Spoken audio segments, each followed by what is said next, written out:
வாழ்க்கைக்கான வார்த்தை என்ற இந்த வலை ஒளிபரப்பிற்கு உங்களை வரவேற்கிறோம்.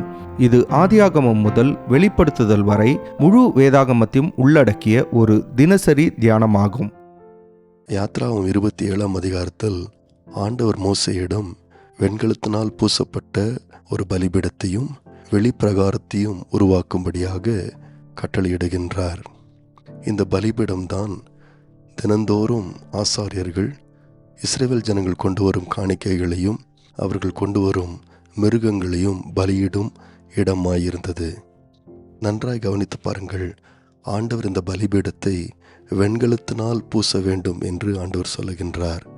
அது மாத்திரமல்லாமல் இந்த பலிபீடத்தில் பயன்படுத்தப்படும் எல்லா விதமான பனிமுட்டுகளும் வெண்கலத்தினால் இருக்க வேண்டும் என்று ஆண்டவர் சொல்லுகின்றார். 27ஆம் அதிகாரத்தின் 3ஆம் வசனத்தை பார்க்கும்போது அதன் சாம்பல் எடுக்கத்தக்க சட்டிகளையும் கரண்டிகளையும் கிண்ணிகளையும் முள் துறடுகளையும் நெருப்பு சட்டிகளையும் உண்டாக்குவாயாக, அதன் பனிமுட்டுகளை எல்லாம் வெண்கலத்தால் பண்ணுவாயாக என்று சொல்லப்பட்டிருக்கின்றது.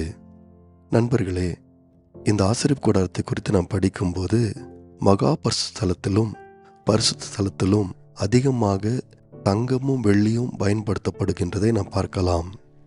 உதாரணமாக, மகா பரிசுத்தலத்திலே வைக்கப்பட்ட உடன்படிக்கை பெட்டியானது முழுமையாக சுத்த பொன்னினால் பூசப்பட வேண்டும் என்று ஆண்டவர் சொல்லுகின்றார். அது மாத்திரமல்லாமல் பரிசுத்த ஸ்தலத்தில் இருந்த குத்துவிளக்கும் மேஜையும் சுத்தமான தங்கத்தினால் அது பூசப்பட வேண்டும் என்று ஆண்டவர் சொல்லியிருந்தார். ஆனால் இந்த வெளிப்பிரகாரத்திலோ அதில் இருந்த இந்த பலிபீடத்திலோ அதிகமாக வெண்கலம் பயன்படுத்தப்படுகின்றதை நாம் பார்க்கலாம். நண்பர்களே, இந்த ஆசரிப்பு கூடாரம் என்பதே அநேக காரியங்களை அடையாளமாக கூறுகின்றதை நாம் பார்க்கின்றோம். உதாரணமாக, தங்கத்தை நாம் எடுக்கும்போது அது மிக விலையுயர்ந்த பொருளாக இருந்தது. ஆனால் அதே நேரத்தில் வேதாகமத்தில் தங்கம் என்பது பரிசுத்தத்தையும் பரிபூர்ணத்தையும் காண்பிக்கின்றதாய் இருக்கின்றது. யோபு 23ஆம் அதிகாரம் 10ஆம் வசனத்தை வாசிக்கும்போது அங்கே புடமிடப்பட்ட தங்கம், சுத்திகரிக்கப்பட்ட தங்கம் பரிபூரணத்தையும் பரிசுத்தத்தையும் காண்பிப்பதாக நாம் படிக்கின்றோம். அது மாத்திரமல்லாமல் இந்த மகா பரிசுத்தலத்தில் தேவனுடைய மகிமை தங்கியிருந்தது. அப்படியானால் இந்த பொன்னானது ஆண்டவருடைய மகிமையை குறிக்கின்ற ஒரு பொருளாக அமைகின்றது. அதேபோல் வெள்ளியானது ஆசரிப்பு கூடாரத்தின் தூண்களுக்கு பயன்படுத்தப்பட்டதை நாம் பார்க்கின்றோம். இந்த வெள்ளி என்பது பழைய ஏற்பாட்டை பொறுத்த வரைக்கும் பாவ பரிகாரத்திற்காக செலுத்தப்பட்ட ஒரு பொருளாக நாம் பார்க்கின்றோம். இஸ்ரவேல் ஜனங்கள் தங்களுடைய அநேக பாவங்களுக்கு வெள்ளியை பாவ பரிகாரமாக கொடுத்து அவர்கள் விடுதலை பெற முடிந்தது என்பதை பின்பாக யாத்திராகமத்திலும் லேவியராகமத்திலும் நாம் படிக்கின்றோம். அப்படியென்றால் வெள்ளி என்பது இஸ்ரவேல் ஜனங்களின் மீட்பு பொருளாக காண்பிக்கப்படுகிறது என்று நாம் பார்க்கின்றோம். நண்பர்களே, இந்த ஆண்டவருடைய ஆசரிப்பு கூடாரத்தில் என்னென்னலாம் இருந்தது என்பதை இந்த பொருட்கள் அடையாளப்படுத்தி காண்பிக்கின்றதை பார்க்கின்றோம். தேவனுடைய மகிமை இருந்தது, பரிசுத்தம் இருந்தது, பரிபூர்ணம் இருந்தது. அது மாத்திரமல்லாமல் மீட்பு இஸ்ரவேல் ஜனங்களுக்கு இருந்தது என்பதை இந்த பொருட்களே காண்பிக்கின்றதை நாம் பார்க்கின்றோம்.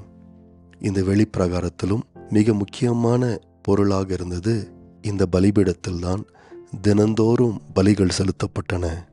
பாவ நிவாரணத்திற்கான தகன பலிகள் இங்கே எப்பொழுதும் செலுத்தப்பட்டன. பின்வரும் பகுதிகளை நாம் படிக்கும்போது இதிலே எப்பொழுதும் நெருப்பு அணைந்து போகக்கூடாது என்று நாம் பார்க்கின்றோம். இந்த பலிபீடத்தை தான் ஆண்டவர் வெண்கலத்தினால் பூசும்படியாய் சொன்னார். அப்படியானால் வெண்கலம் நமக்கு பரிசுத்தத்தையும் தேவனுடைய கோபத்தையும் குறிக்கின்ற ஒரு காரியமாக இருக்கின்றது. ஆனால் அதே நேரத்தில் இந்த வெண்கலம் ஆண்டவர் தம்முடைய ஜனங்களை ஏற்றுக்கொள்ளுகிறார் என்றும் அவருடைய கோபம் தணிக்கப்பட முடியும் என்பதையும் காண்பிக்கின்றது. நண்பர்களே, இந்த ஆசரிப்பு கூடாரத்தை குறித்து படிக்கும்போது 3 முக்கியமான பொருட்கள் பயன்படுத்தப்பட்டதை நாம் பார்க்கின்றோம். தங்கம், வெள்ளி, வெண்கலம் பயன்படுத்தப்பட்டதை பார்க்கின்றோம். முக்கியமான ஸ்தலங்களில், ஆண்டவருடைய மகிமை இருந்த ஸ்தலங்களில் அதிகமாக தங்கமும் வெள்ளியும் பயன்படுத்தப்பட்டதையும், வெளிப்பிரகாரத்தில் வெண்கலம் பயன்படுத்தப்பட்டதையும் நாம் பார்க்கின்றோம். இது பொதுவாக 2 காரியங்களை குறிப்பிட்டு காண்பிக்கின்றது.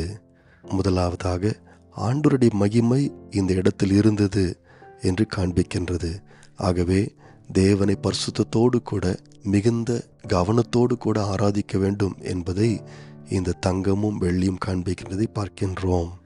ஆனால் அதே நேரத்தில் விலை மலிவான வெளிப்பிரகாரங்களில் பயன்படுத்தப்பட்டதை நாம் பார்க்கும்போது இந்த பரிசுத்தமான பரிபூர்ணமான தேவன் எல்லா ஜனங்களையும் அழைக்கின்றார் என்பதை நாம் இங்கே புரிந்து கொள்ளுகின்றோம். தேவனிடத்தில் வந்து சேர்வதற்கு இஸ்ரவேல் ஜனங்களுக்கு பெரிய தடை எதுவுமே இல்லை. அவர்கள் தாராளமாய் ஆண்டவரிடத்தில் வரலாம். அதற்கான வழியை ஆண்டவர் மலிவாக அவர்களுக்கு கொடுத்திருக்கிறார் என்பதை இங்கே நாம் பார்க்கின்றோம். ஆனால் புதிய ஏற்பாட்டு விசுவாசிகளாகிய நமக்கு இயேசு கிறிஸ்து இப்படிப்பட்ட விலையேறப்பெற்ற இரத்தத்தை உடையவராய், விலையேறப்பெற்றவராய், பிதாவினுடைய விசேஷமான ஒரே குமாரனாய் வந்தார் என்பதை நாம் பார்க்கின்றோம். ஆனால் புதிய ஏற்பாட்டில் இயேசு கிறிஸ்துவானவர் விலையேறப்பெற்றவராய், விசேஷமானவராய், பிதாவின் ஒரே பேரான குமாரனாய் நமக்காக வந்ததை நாம் பார்க்கின்றோம். இந்த தங்கமும் வெள்ளியும் போல அவர் விசேஷமானவர். ஆனால் அதே நேரத்தில் அவரிடத்தில் எந்த விதமான விலையும் இல்லாமல், எந்த விதமான பலியும் செலுத்தாமல், எந்த விதமான கிரையும் செலுத்தாமல் நாம் எளிதாக அவரிடத்தில் வர முடியும் என்பதை இந்த பழைய ஏற்பாட்டின் வெண்கலம் காண்பித்தது போல ஆண்டவரிடத்தில் நாம் வர முடியும் என்பதை புதிய ஏற்பாட்டிலும் நாம் பார்க்கின்றோம். ஆனால் நண்பர்களே, புதிய ஏற்பாட்டில் நாம் இயேசு கிறிஸ்துவின் மூலமாய் ஏற்றுக்கொள்ளப்படுகின்றோம். அவரால் மீட்பை பெறுகின்றோம். அதையும் இலவசமாய் பெற்றுக்கொள்ளுகின்றோம் என்பதை நாம் பார்க்கின்றோம். நேயர்களே, இந்நிகழ்ச்சியை கேட்டதற்காய் நன்றி.